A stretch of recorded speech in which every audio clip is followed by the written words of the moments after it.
This is my 5th year in the program. My first 2 weeks here at Swinburne was a disaster. I made the mistake of coming over with the mindset of I knew everything. And I was quickly corrected by the students within the first week or two. At the end of the first week, I went back to the apartment and thought, there's just no way, I'm going home. This is just simply not working. I can't figure out why I'm not engaging. And so in week 2, I did the unheard of. I said, take your notes, move them to the side, no pencils, no paper, no computers. Look at me, I'm looking at you. Let's have this conversation. Why are we disconnecting? And it goes back to one of the earlier panels about communication. I mean, that's the key, and it's so simple. Just do it like that. And I found that works for me in all kinds of environments, whether it's in the classroom or in the workplace. At the end of that first term, some of the students realized that I got excited with this thing called footy. It is 5 years later. I still refer to it as a thing called footy. I have no idea how it works. It's chaos. I think it's absolutely fabulous, but they ended up giving me an autographed footy, which I still have at my home office, and it's one of the things that when I need to get that refreshing energy again, I look at that footy, and I just say, okay, let's keep going, and that's really, I think, what it's about. For me, year 5 is an absolutely awesome time to reflect on the experiences and the opportunities that I've been given. And I have to say that if you're ever in this position in life, it is absolutely wonderful. When I look to my left, here you have some of our best and brightest students. And what we thought today we would do is give them an opportunity to talk about their leadership experiences, their stories, where they are today, where they want to go. And then we will ask some questions of them, talk a little bit about the American teaching style, and then we're going to do a little twist near the end of the session. That's your hint. So, with that, please start with self-introductions. Thank you, Rick. As you can see from the panel up here, I'm the representative old man of the GLP group. I've had some 30 years experience in the FMCG industry, the food, fast-moving consumer goods industry here in Australia. And back in 2006, as an old man, my wife says I had something of a midlife crisis. I decided to join the very first intake of the GLP program. Why? Because I looked at the space that I work in the supermarket industry, and saw that multinationals were starting to enter Australia in a big way.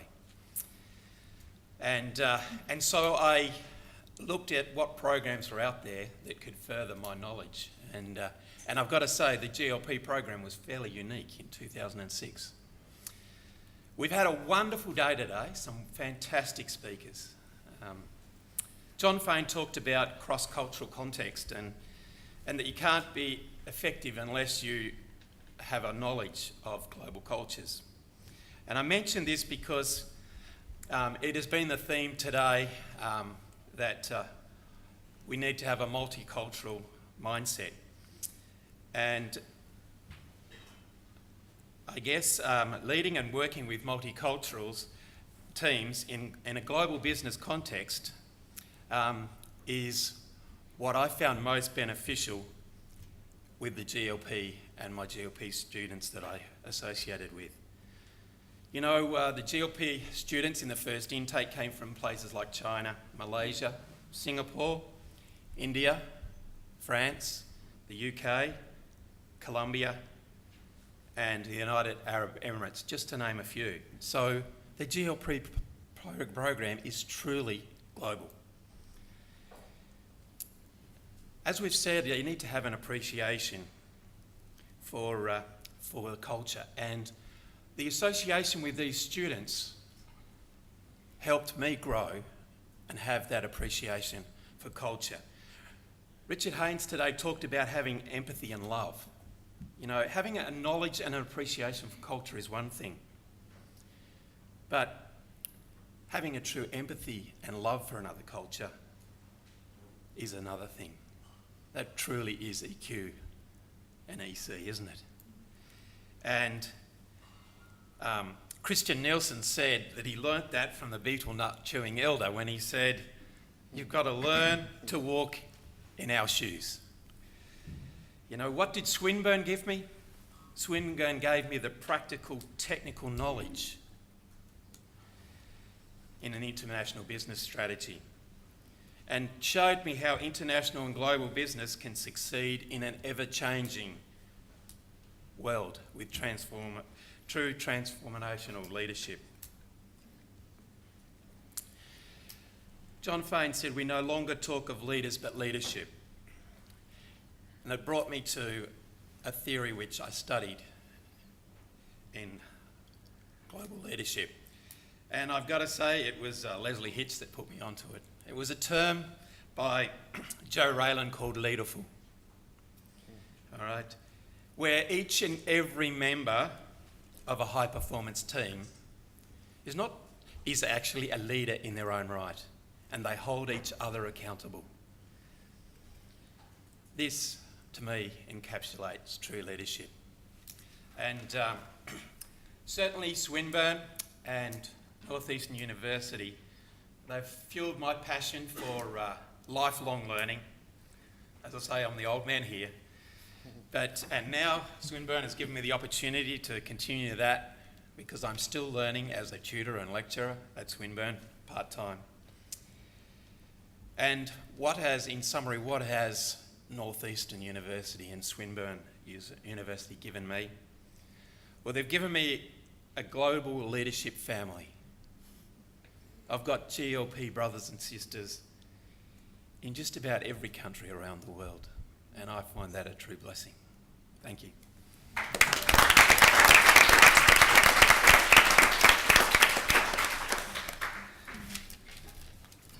Hello, good afternoon. My name is Wei. I'm from Malaysia. I've been here for 8 years. It's really difficult for me not to write down notes because I want it to be scripted, but I told myself that I'm not going to script anything, so it's going to be as what it is. I guess I wanted to start by telling you a vulnerable story, because that seems to be the theme of authenticity. So in my current job, I work with people with disability, so diversity and inclusion is very important to me. But diversity and inclusion is important to me because I know what it's like not to be included. So I grew up in a small town in Malaysia. It was a convent school, middle-class family. The only difference was that my dad was an English lecturer. So we grew up speaking the language. Most Malaysians wouldn't speak like me, so I'm very privileged to be able to speak the way I do. But it was also a point of difference because you speak so well, therefore something must be wrong with you. You must be fake. You must be, trying to be someone you're not. And it's, I've got a bit of an American accent from Sesame Street. I didn't plan this. I didn't practice in front of the mirror. It was a combination of Beverly Hills 90210 and Sesame Street. So the other problem was that in the school growing up, we were all divided according to academic merit. I would always be in the low 10% of the first class and the high 10% of the second class. So I never quite fit in. And it's because of these reasons that diversity and inclusion is so important to me that when I go into a class of students with physical, mental disability, I know what it's like. And when I have networking sessions and I can see someone standing at the corner that's not included, it's natural for me to kind of bring them into the conversation. So this piece is also linked to why I find leadership fascinating. It's about understanding yourself. It's understanding your why and what drives you. And I guess the conversations we've been having today is really about connection. Listening to that question about academia and how we've got all these theories. What the theories do for me is that it's a framework. And once I have the framework, I run away with the ideas. The ideas are great, from servant leadership to Simon Sinek and leaders eat last. But all these things remain theories unless you do something with it. So I don't know about everyone, but for me, I speak as one person. That whole, if it is to be, it is up to me. And so I take these beautiful leadership frameworks, you know, the leading from the balcony where you're looking down and you can see what's wrong and what's right. It's about standing at the back and helping the team grow, but not taking, not letting your ego lead. So with these ideas, I take it with me and I ask myself, what can I do to make a difference? So this year I've actually taken these leadership concepts and I've personally committed to raising $5,000 for the Hunger Project. And it's been a journey because I've had to step up, had to do a lot of things that I never would have done. I had a conference not so long ago. It was a TED-inspired conference called The Meaning of a Good Life. Because it's not just enough for me to raise money, I wanted to do it in the most beautiful way I know how, with ideas, with music. And that's how I guess, but I didn't do it just on my own. I used teamwork. I used the ideas that I learned in class. Even if I wasn't there on the day, the event would still have been smooth. Just because I had a story, I brought my people together, I gave the idea to them, and I knew enough to take a step back and get the hell out of the way once I have the right team that can run with the ideas. So what do I want to do with what I've learned in the next 20 years? It really is to continue with the framework that I've been privileged to be given, because education is a privilege. It's not given to everyone. Now I have the framework, the next is the action. And I'm going to end with a quote. And it's a question that I want to pose to everyone. It's by George Bernard Shaw. This is the true joy in life, the being used for a purpose recognized by yourself as a mighty one. What is your mighty purpose? And I hope that you do something with it, not just let it be a song that remains unsung. Thank you.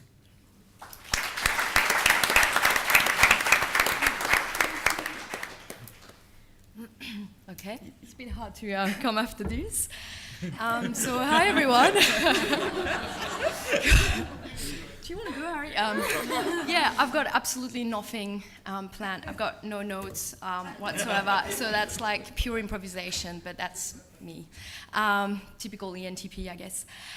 So my name is Valentine. I come from the southeast of France in a place called Cannes, which is very popular around the world for a film festival, but it's also very popular for being very superficial, small, old, and not necessarily a great place if you want a career.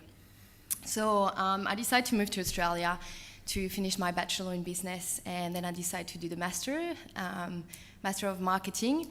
And I was talking to one of the faculty members named Charlie. He's not here, unfortunately, but he kind of sold me the programs, and the GLP program, sorry. So I decided to do it, and I just finished. So why I'm here today, it's because I'm looking for a job in marketing, so just saying. Hey, that's how it works. Let's talk later. But yeah, no, I've got a lot of time now, actually, and I just fell in love with Australia, and I decided to come back. I work in a winery at the moment, well, with a lot of people in this class and this panel that are class with me, they know that I've been dealing with a very interesting leader at my workplace. And I think the class really helped me sort of understand why she was acting the way she was acting, how can I help her instead of maybe confronting her. And it was really funny because at first I was really sort of young, immature, and I just really clashed with her. And throughout the 2 years of program, I was really kind of reversing the roles. So it's really interesting how I could actually impact on my organization culture and who I became really throughout this experience. Also, I discovered my leadership muscle, I guess. Rick once said, flex your leadership muscle. It was on one of his paper he gave us with a lot of quotes that he found when he's driving or walking, and he write them down, which is a bit dangerous, by the way. But there's some really, really good ones there. And I think once you discover your leadership muscle, you really have to work it. It's not something inborn. It's not something that we have just by gift. It's something you worked on. It's not hard. One of the panel members said that sometimes you have to lead, sometimes you have to be led, and also sometimes you have to pull out and you have to actually not decide to interfere on the leadership of an action. And I think that's something that I learned on experience, but also throughout the course, where it's actually good to interact and where it's not. I also had the opportunity to go to Boston in July, and that was absolutely fantastic. I wish our two teachers were here today because they were just absolutely great. Yeah, so how did I got there? Yes, for all those reasons. And what do I want to do with what I've learned? Well, I guess be a better person. It sounds kind of lame, but coming from France where everything is so traditional and very hard, very tough, very career-driven, ambition-driven, money-driven, I found it always a bit out of place. And I really want to do something great with my life. I've actually, I had my own non-for-profit organization when I was fairly young, and it was a big fail because I didn't get any support.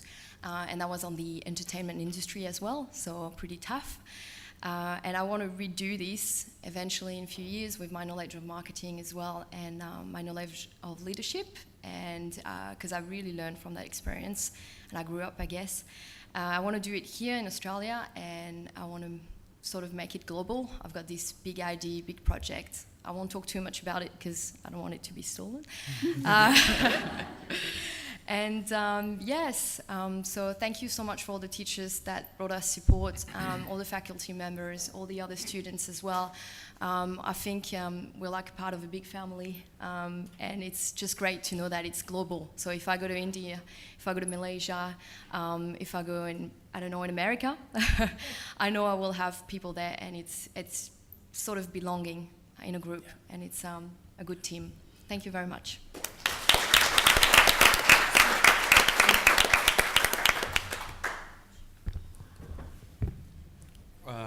Good afternoon, everyone. First of all, I'd like to thank Rick for giving me this opportunity to sit here and speak in front of all these lovely people. It's a very good feeling.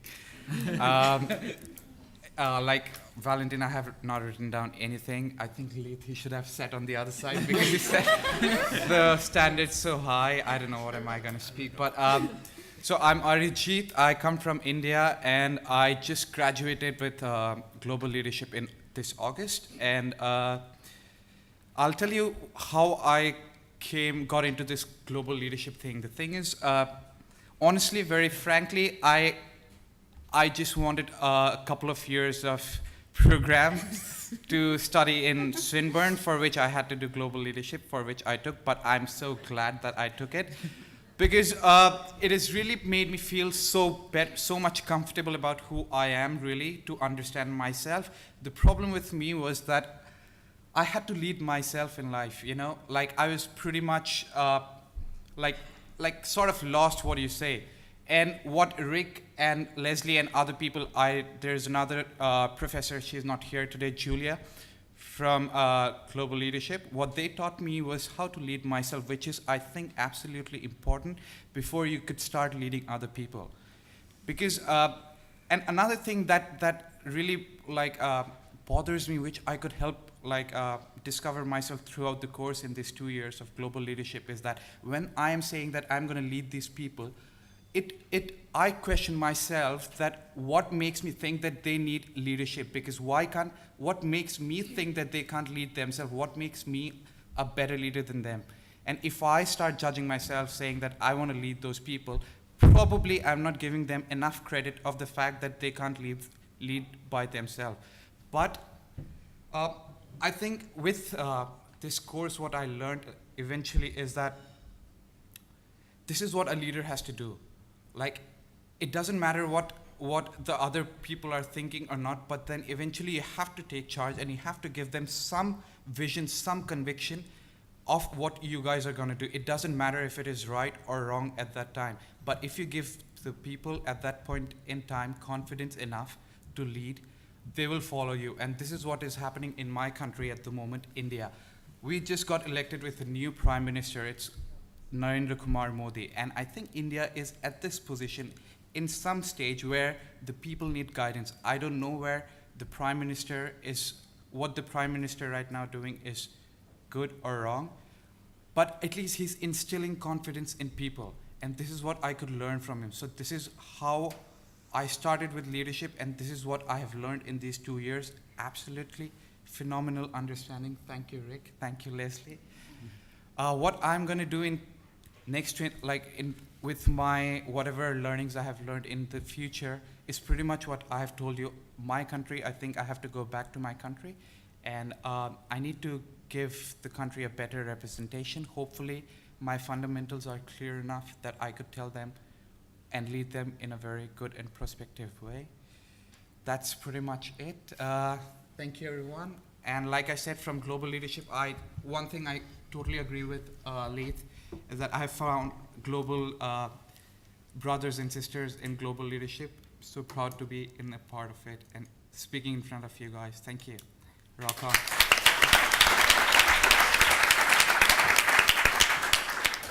All right, that's not gonna make it easier for me, but yeah. Hi everyone, my name is Ivan. I come from Mauritius. Probably none of the American people here have any idea about it. Well, Rick had no idea. No single idea. So basically Mauritius is it's a small island in the Indian Ocean. I had to go read about this, but it's around 2,000 kilometers off the coast of South Africa. So we're not too far from Africa. We do have coconuts, like we pointed out earlier.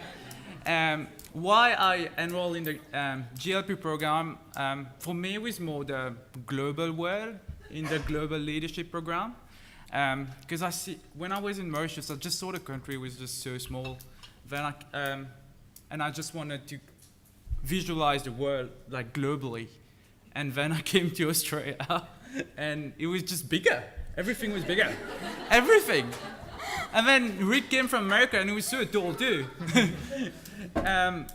But yeah, so the global word in the actual global leadership program, that's the big thing that attracted me. What I've learned from this is people from America, not people, but teachers from America are so different from the actual teachers from Swinburne. I really like teachers from Swinburne. It's not that I don't like them. But they're too... Huh? Faculty, sorry. Yeah, no, I'm just looking at that. All right, but it's two different teaching styles. So I'll go to class with Chandana, which is very excited all the time. I love it. But then I go to Rick, and Rick will come to class one day and it's like, oh, the weather's nice outside. Why not everyone go outside? And then Leslie come one day and gets us to wear all those hats to learn about the Burno's thinking hats. So we're learning at the same time and we're having fun at the same time, which is not always the case when we are in a classroom in Australia. Sorry, guys. Well, I'm trying. But that was a great experience for me because I believe that this is what you guys are like getting the inner leader out of me. Like, as Rick always told me, like it's like inside everyone, but you just need to get it out. And what I want to achieve in the next 20 years, basically, like I said, I see the world as a global world. I'm doing my master's in international business at the same time, so I'm looking at a global, like a global job. I like what Rick is doing because he keeps moving all the time. Probably what I want to do one day, but I would like to thank you for everything that I've learned from you from now and for everyone else. But Leslie, thank you. Always so much fun. All those hats every week. Everyone has a different hat. Thank you.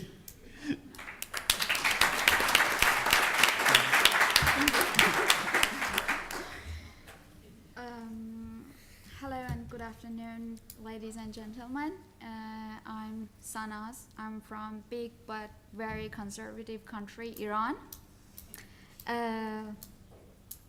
I started my journey of leadership when I was 6, when I was asked to take responsibility of my 2 younger brothers when my both parents were at work. From the beginning, I was feeling the glass ceiling for women in my country, that they cannot reach where they want to. I've sometimes heard about the glass ceiling in Australia, and I was thinking that what people are talking about. So what would you do if you were in my country? I step up. I started my studies in India. I did my Bachelor of Business Administration in India. And then I heard about this amazing program, International Business and Global Leadership. So very difficult, I get the admission, and I came here. I started the program. I learned a lot about this program. I learned about me, self-awareness and self-development. And the best thing that I learned was not to avoid conflict in group activities as a leader. When you're leader in a group, you should not avoid any conflict, but try to manage the conflict and get the best out of it, and try to pull many new ideas and creativity out of the conflict. What I want to do after my studies, I have 1 more year to go. I want to go back in my country and run my own business. I want to open an institution to teach what I've learned from this program. I want to teach to the children the basic of leadership and how they can get along in a group activities, how to find their ways in their life, especially for female. And what I liked about GLP was, as I said, self-awareness and self-development. And beside the studies, I want to practice democracy in my country, which is very difficult. I want to teach women how to speak up in the organization, and how they can reach where they actually want to go. I also want to teach them how they can get along with different people from different cultural background, which is not actually practicing in Iran. And I also want to participate in volunteering program, as I'm currently an active member of Women Campaign in Swinburne University. And that's it. And what good thing about GLP program? Through GLP program and with the help of Rick, I met my boyfriend. So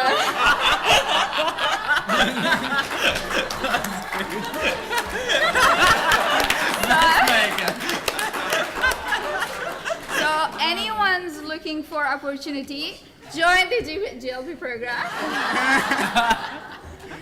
Through recapturing of the magic. Capture the magic. Thank you, Rick. And thank you for listening to us. And it was a great opportunity being here. It was my first time speaking in front of a well-educated and well-experienced audience. And sorry about my poor English. And thank you.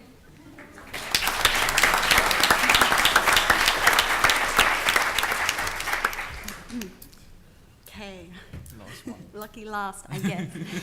Hello, my name is Najla. You can call me Naj. A little bit about myself. So I was born here in Australia, but I am culturally, my family migrated here from Lebanon. So I have a Middle Eastern background. Even though I don't sound like it, my accent, I think it's nearly all gone. And I also don't look very Middle Eastern, but some say I do.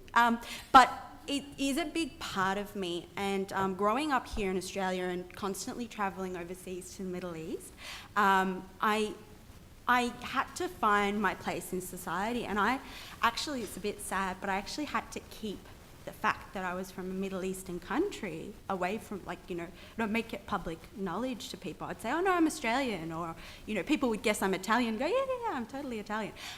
So I really, really struggled with it. We were talking, you know, earlier on, they were talking about vulnerabilities. I am extremely shy. The first time Rick met me, the first speech I had to do, I went red. Now, I purposely didn't wear any makeup, and I work in a corporate, you know, environment, so I, you know, like to make sure that I hide my vulnerability, but this is the point that I am at. You know, I can be open about who I am. Anyways, I'll continue with what I wanted to talk about. So yeah, I'm trying to find my place in society. I'm trying to find my place in education, in work, in everything.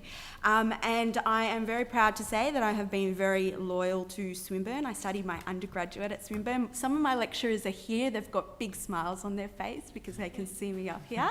And I thought, hey, I loved studying international business. I loved working with people from different countries. It's given me so much to sell about myself when I go into business. Let's do my master's. I got a great job. I was so fortunate with Swinburne's opportunity that they gave me. I got a great job, and I worked my butt off. You know, education and hard work ethic definitely got me far. So at the age of 21, I was promoted as a department manager, so a sales manager. At the age of 22, I was a national sales manager. Bear in mind, it is a medium-sized company. So I was really happy with, you know, the ground that I had to step and run with. But masters was definitely something I wanted to do. Life seemed to be good. I had a great job, and I wanted to go further. And I enrolled initially for international business only, so Masters of International Business. And a lot of the students that I was studying with kept talking about GLP, and I'm like, what is this GLP? I have not heard of it. And it was because I really didn't look any further into it. And because they kept saying such great things, I thought, well, I'm asking them a lot of questions about this program. Instead of asking questions, how about I enroll in the program and maybe I'll also be enjoying it too. So I did it. I definitely did it. And it's been the best thing that I have done. I actually started to tell people, you know, my background is I'm Middle Eastern, and I was very proud of it. But I also made lots of friends, and I uncovered some things about myself that made me go down a different path, which is good. It's a good thing for me. So I also uncovered, you know, through working with the number of teachers, but in particular in Elizabeth Maylar's class, we did some coaching. And Elizabeth isn't here today, but it was also her first time to Australia, and she was phenomenal. So through coaching, I was working in an environment where coaching wasn't part of our training and development. You know, we had sales coaching, but that's very different. So when we actually started practicing coaching, I actually uncovered that I wanted development. I wanted to be in a position and in an organisation that had a culture that was for me. You know, I led a team of 40, so I felt that the culture was restricting me and my leadership capabilities, and it started in Rick's class, but it ended in Elizabeth's class, where I decided that I needed to withdraw myself from where I was, and I needed to take a risk. And you know, in some of the things that we've listened to throughout today, we've heard, you know, our speakers say, take risks, and I did it. I resigned, but on great terms, and I basically put my criteria different, and it's about me and my leadership capabilities. What kind of leader I want to be. So that takes me into Rick's last question for me. Where is it that I want to be in 20 years? Well, where I would love to be, because I'm really passionate about business and international business, is hopefully working for a multinational company as an executive, but definitely an executive where my team, my peers, my competitors, anyone that knows me or hears of me, regards me as not just a great leader, but an exceptional leader. And I think this course has given me that insight that I can actually strive for more. I don't have to be just average. I don't have to be good. I can be exceptional. So yeah, that's all from me.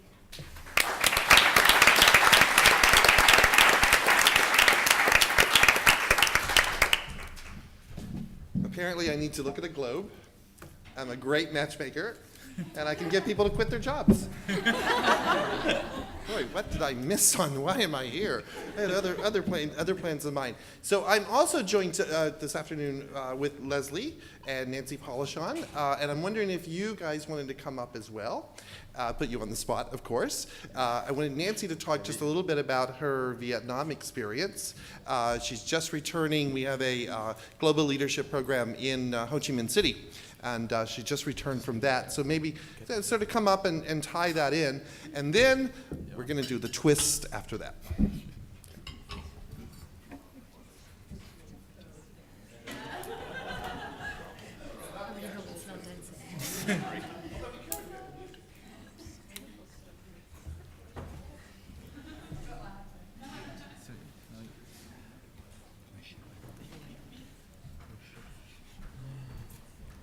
Well, let's see if I have any notes here on Rick's pad for me.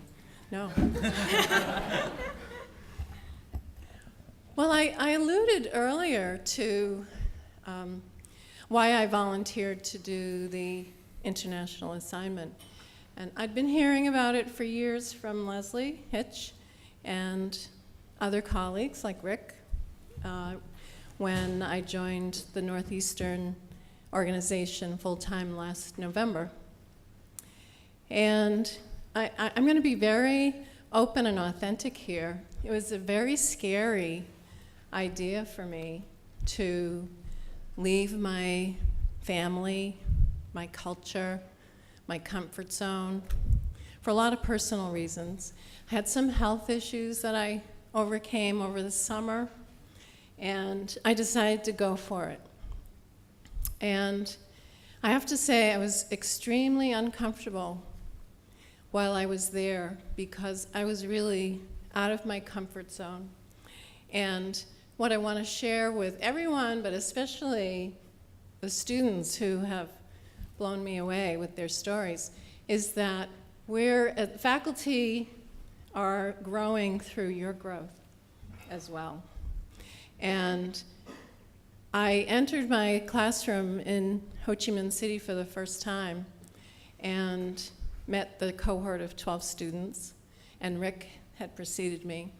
And I opened myself to them and said, you know, I'm here to facilitate a conversation, a dialogue about what ethical leadership means. I'm not here with any answers. There are no right or wrong answers, and I'm here to learn from you as well. And at the end of the first class, they all clapped and said, well, welcome to Vietnam, Dr. Nancy. So for the 4 weeks I was there, we worked very closely, and the topic of ethics is not an easy one for them to discuss. And I thought about how to approach this without putting anyone on the spot, without creating discomfort. And just before I had left for Vietnam, we had a wonderful conference day like this at the university, and I had worked on that with a team of faculty to create it. And one of our speakers was Rick, and he did a wonderful workshop about superheroes.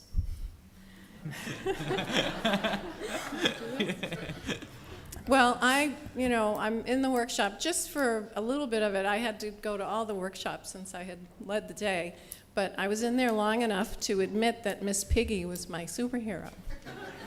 Mwah. And I actually went home and I thought about it because, you know, she had some anger management issues. And I've never I can't kill a fly, never mind beat up a frog. But I realized on reflection that Miss Piggy was my hero because when she emerged in the late 70s, I had little children, and The Muppet Show was my favorite show.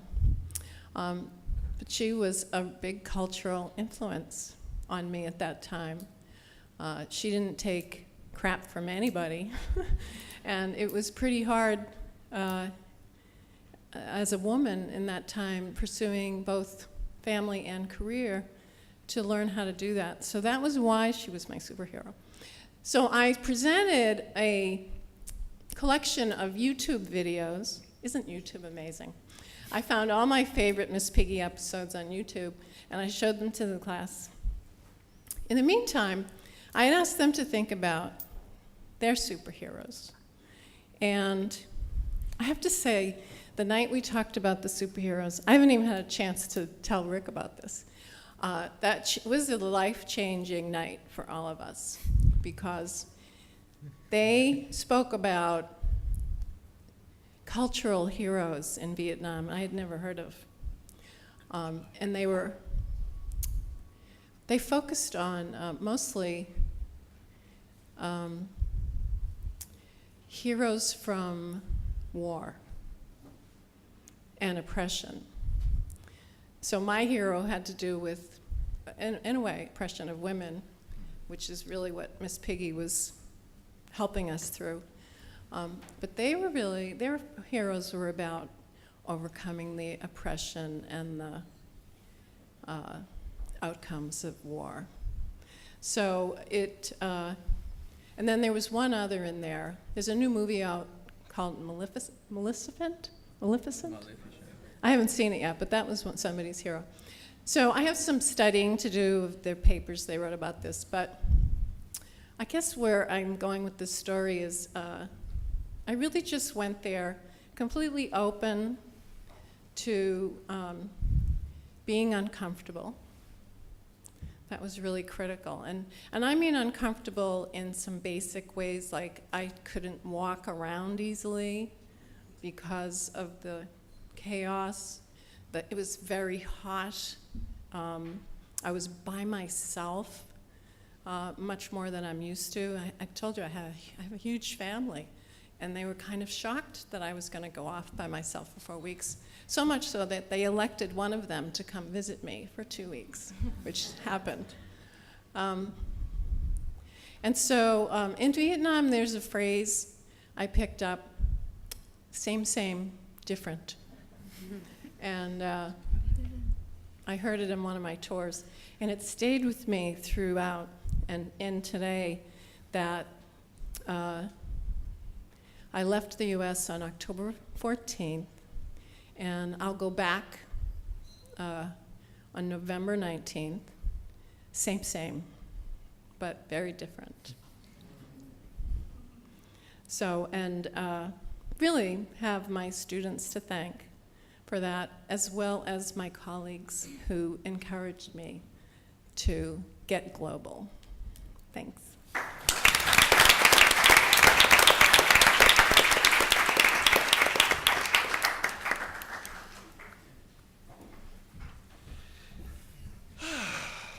Breathe. I gotta go down here now. Hello, Leslie, I'd like for you to come up as well. So, Leslie Hitch, been with the program actually since the beginning. So, welcome. Hi, everybody, and thank you for lasting this long. As you heard me say earlier that I was the first faculty to come over, what that was indeed the truth. This is what I was told, and in the back we have David Fields, if David would stand for a minute, who has now taken on the immediate directorship of the program. So he literally flew in 2 days ago. He's been in meetings, and now he's here, and tomorrow we get to show him Melbourne. I was told when I left the United States that I was going to be teaching students who had business experience and who had work experience and were Australian.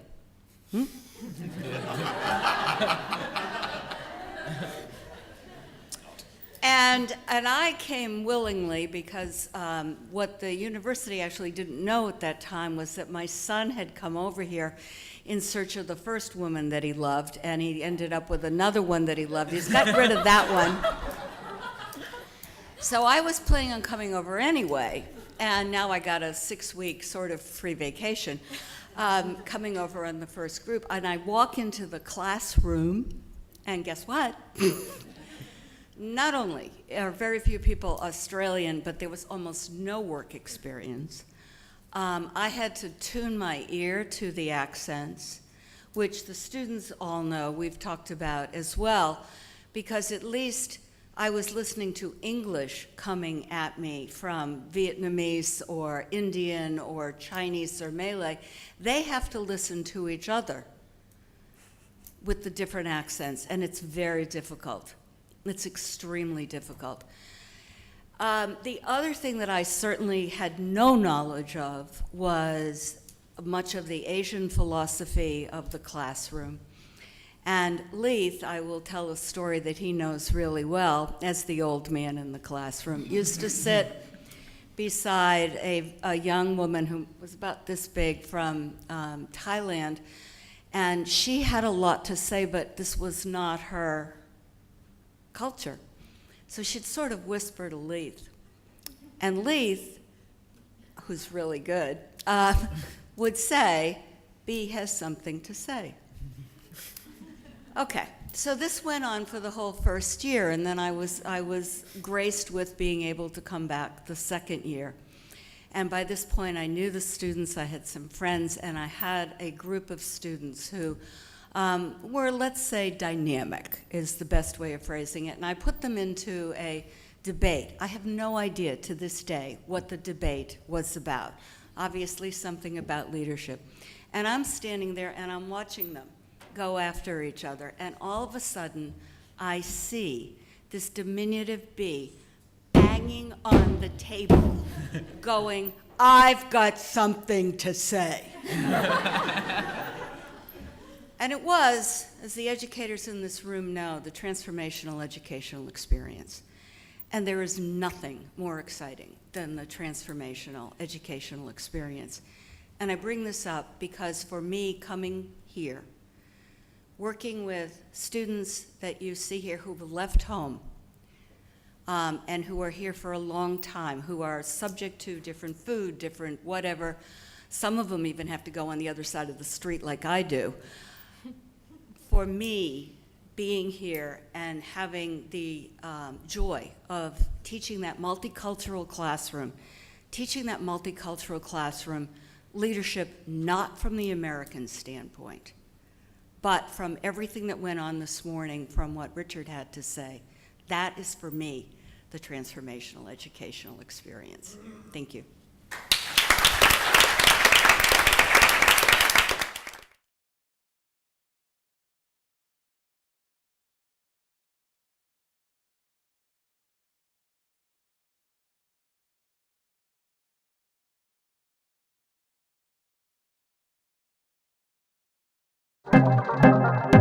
This has been a Swinburne production.